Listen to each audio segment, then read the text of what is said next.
Hola, hola, ¿cómo están? Bienvenidos y bienvenidas a la cápsula número 2 de Matemáticas. Practica tus habilidades para la PDT con ARPA PASE Universidad de Chile.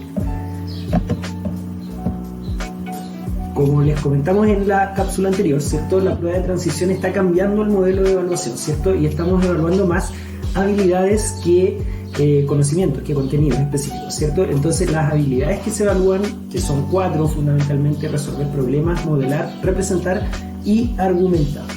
¿Ya? En el caso del día de hoy vamos a estar enfocados principalmente en la habilidad de modelar, que es usar, entender, comprender, relacionar ciertas diferentes expresiones matemáticas para describir algunas características relevantes de una situación que puede ser tanto de la vida diaria como de la ciencia.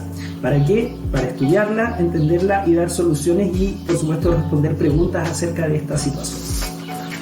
Nuestra primera pregunta del día de hoy, nuestro primer problema del día de hoy es el siguiente: Valentina y Ricardo tienen la misma cantidad de dinero. Ya, ahí tenemos una información importante. Valentina compró 7 chocolates y le sobraron 350.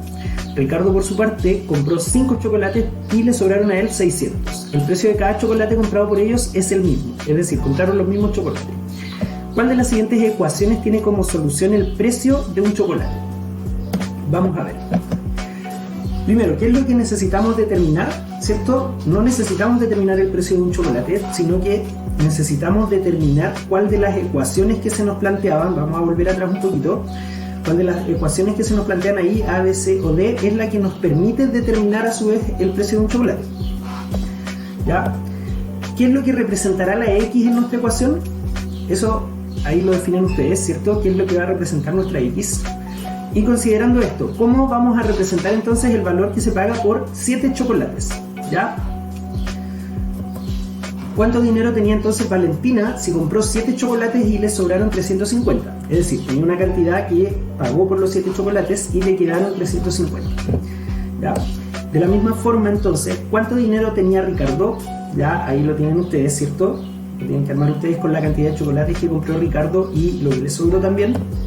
¿Y cuál sería entonces la ecuación que representa esta situación? Recuerden que las dos cantidades eran iguales. La cantidad que tenía Valentina era igual a la cantidad que tenía Ricardo. ¿Ya? Entonces ahí podrían ustedes ya resolver este problema. Vamos a ver un segundo problema. Dice que una compañía distribuidora de energía eléctrica cobra mensualmente un cargo fijo de 1.100 y 65 pesos por cada kilowatt hora de consumo. Pero si en los meses de invierno se superan estos 200 kilowatts, se superan los 200 kilowatts hora, ya se aplica un recargo de 50 por cada uno de ellos en exceso.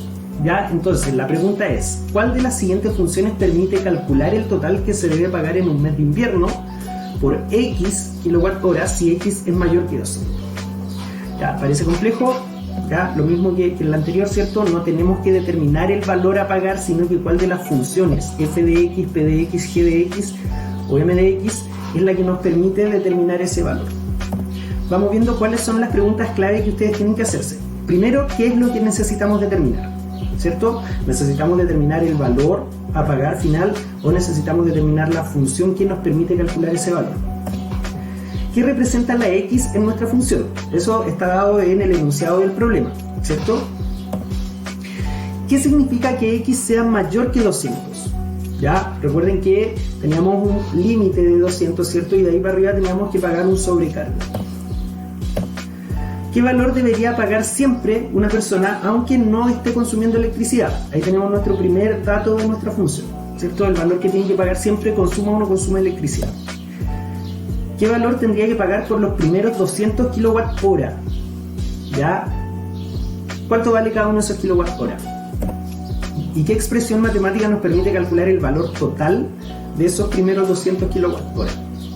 Ya, si sabemos cuánto vale cada uno y llegamos a 200, ¿cierto? ¿Cuánto tendría que pagar en total? ¿Qué expresión matemática nos permitiría calcular ese total? Entonces ya tenemos ahí, ¿cierto? Algunas características, ¿cierto? El valor que tiene que pagar siempre, el valor que paga por los primeros 200 y vamos a continuar. La pregunta siguiente es: si consume X kilowatt hora, ¿qué expresión nos permite determinar cuán mayor es X que 200? Es decir, ¿por cuánto nos pasamos? ¿Ya? Por ejemplo, si son 215, ¿cómo llegamos a la diferencia? ¿Cierto? ¿Qué tan mayor es 215 que 200? O si son 280, o si son 300 o 1500. ¿Ya? Entonces, ¿qué expresión nos permite determinar cuán mayor es X que 200?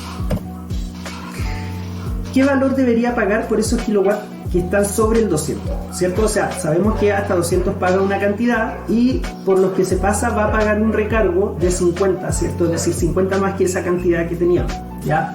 Entonces, ¿qué valor debería pagar por esos kilowatt hora que están sobre el 200? Y otra pregunta, ¿qué expresión matemática nos va a permitir entonces calcular el valor total de esos kilowatt hora? Sabemos cuánto paga, sabemos cuál es la diferencia, ¿cierto? O la diferencia desde el 200 para adelante. Entonces, ¿qué expresión matemática nos va a permitir calcular ese valor total que tendría que pagar por solo esos kilowatt hora de exceso que tiene? Entonces, ¿cuáles son los valores que se tendrían que pagar? Teníamos un valor que pagaba consumiera o no consumiera electricidad, un valor que iba a pagar por los primeros 200 kilowatt hora y un valor que tiene que pagar, que lo acabamos de determinar, ¿cierto?, por los kilowatt hora de exceso, los que están sobre el 200, ¿ya? Entonces, con esos tres, o esas tres resultados que hemos sacado recién, ¿cierto?, podemos determinar entonces cuál es la función que nos permite determinar el total que va a pagar una persona que consumió X kilowatt hora, ya siendo X mayor que 200. Puede ser cualquier valor, 201, 280, 300, 350, 1000, 2000, 3000, 8000, 9000, etc. Nuestro último problema de esta cápsula ya dice: en un computador se simula el lanzamiento de un proyectil desde el nivel del suelo con una trayectoria parabólica que logra su máxima altura a los 5 segundos. Si se sabe que al segundo de ser lanzado alcanzó una altura de 27 metros, ¿cuál de las siguientes funciones modela en metros la altitud lograda por el proyectil luego de t segundos? Ya, y tenemos 5 funciones acá: P de t, F de t, S de t, Q de t y M de t. ¿Qué es lo que necesitamos determinar? Volvemos a la misma pregunta que es esencial, ¿cierto? La primera pregunta que ustedes tienen que hacerse siempre ante un problema de matemática es: ¿qué es lo que necesitamos determinar? Necesitamos determinar esa altura que alcanza, la altura máxima, la altura tras t segundos, etc. ¿Ya? Lo otro, ¿qué significa que la trayectoria sea parabólica? ¿Ya? Ustedes ya conocen lo que es una parábola en matemáticas, ¿cierto? Conocen qué funciones determinan una trayectoria parabólica, que aquí está la pregunta, ¿cierto? ¿Y qué tipo de funciones son las que definen curvas parabólicas en sus gráficas? ¿Ya? ¿Y cómo determinamos el máximo o el mínimo en una parábola, ¿cierto? En una curva parabólica dada la función. ¿Ya? ¿Cuál de las componentes del vértice representa la altura máxima que puede alcanzar el proyectil? ¿Ya? Recuerden que cada punto de la parábola, ¿cierto?, de la gráfica tiene un par ordenado, ¿cierto?, con dos componentes, un componente X y un componente Y. Entonces la pregunta es: ¿cuál de las componentes representa la altura que alcanza el proyectil? ¿Cuál debería ser ese valor? ¿Ya? ¿Cuál de las funciones tiene como máximo el 27? ¿Ya? ¿Cuál de las funciones que nos dieron, ¿cierto?, tiene como punto máximo el 27? Espero que les haya gustado esta cápsula, ¿cierto? Recuerden seguirnos en nuestras redes sociales, en Facebook PaseUCH, en Instagram @pase.uchile y en YouTube también, nuestro canal de YouTube PaseUCH, ¿cierto? Y escríbanos también a pase@uchile.cl. Nos vemos en una próxima cápsula. Un abrazo muy grande. Chao, chao.